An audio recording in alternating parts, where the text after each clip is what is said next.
মধ্যপ্রাচ্যে আবারও বেজে উঠেছে যুদ্ধের দামামা। ইরানের দক্ষিণাঞ্চলে যুক্তরাষ্ট্রের আকস্মিক বিমান হামলার জবাবে এবার মার্কিন মিত্রদেশ বাহরাইন ও কুয়েতে অবস্থিত মার্কিন সামরিক ঘাঁটিগুলোতে ভয়াবহ পাল্টা হামলা চালিয়েছে তেহরান।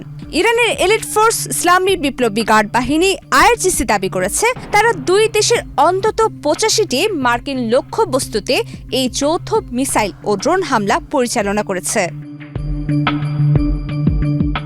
ইরানের এই আকস্মিক ও বিধ্বংসী হামলার পর পুরো কুয়েত ও বাহরাইন জুড়ে জারি করা হয়েছে সর্বোচ্চ সতর্কতা। কুয়েতের রাষ্ট্রীয় সংবাদ মাধ্যম কুনা জানিয়েছে, হামলার পরপরই পুরো দেশ জুড়ে বিকট শব্দে বেজে উঠেছে বিমান হামলার সাইরেন। বসুন্ধরা ডায়াপেন্ট এখন আরো উন্নত।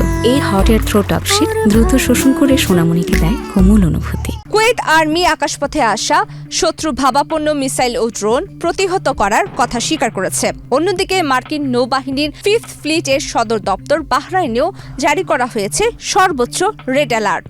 নাগরিকদের বলা হয়েছে আতঙ্কিত না হয়ে দ্রুত নিকটস্থ নিরাপদ স্থানে আশ্রয় নিতে।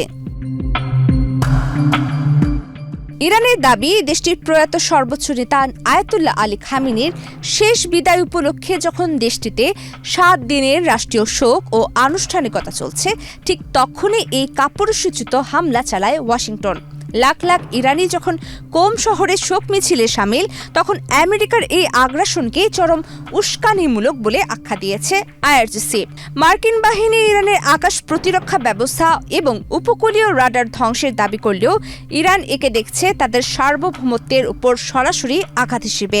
আর তারই পাল্টা জবাব এই 85 মার্কিন ঘাঁটিতে হামলা। এদিকে পাল্টা হামলার পাশাপাশি আমেরিকার অহংকার হিসেবে পরিচিত আকাশপথের অন্যতম অত্যাধুনিক MQ-9 রিপার ড্রোন গুলি করে নামানোর দাবি করেছে ইরান। আইআরজিসির মুখপাত্র হুসাইন মোহবি জানিয়েছেন, বুশেহর প্রদেশের খরমুজ এলাকার আকাশে মার্কিন সামরিক বাহিনীর আকাশপথের আগ্রাসন রুখতে গিয়ে তাদের প্রতিরক্ষা ব্যবস্থা ড্রোনটিকে সফলভাবে ভূপাতিত করে। আমেরিকার এই হামলাকে দুই দেশের মধ্যে হওয়া সমঝোতা চুক্তির গুরুতর লঙ্ঘন বলে উল্লেখ করেছেন ইরানের শীর্ষ পরমাণু আলোচক ও পার্লামেন্ট স্পিকার মোহাম্মদ বাঘের গালিবাফ। সামাজিক যোগাযোগ মাধ্যম এক্সে এক ক্ষুব্ধ পোস্টে তিনি মার্কিন প্রশাসনকে হুঁশিয়ারি দিয়ে বলেন, আমেরিকার দাদাগিরি এবং জোরপূর্বক অন্যায় দাবি খাটানোর দিন এখন শেষ। ইরান কোনো অবস্থাতেই মার্কিনীদের সামনে মাথা নত করবে না। প্রমিতি কিবরিয়া ইসলাম, বাংলাদেশ প্রতিদিন।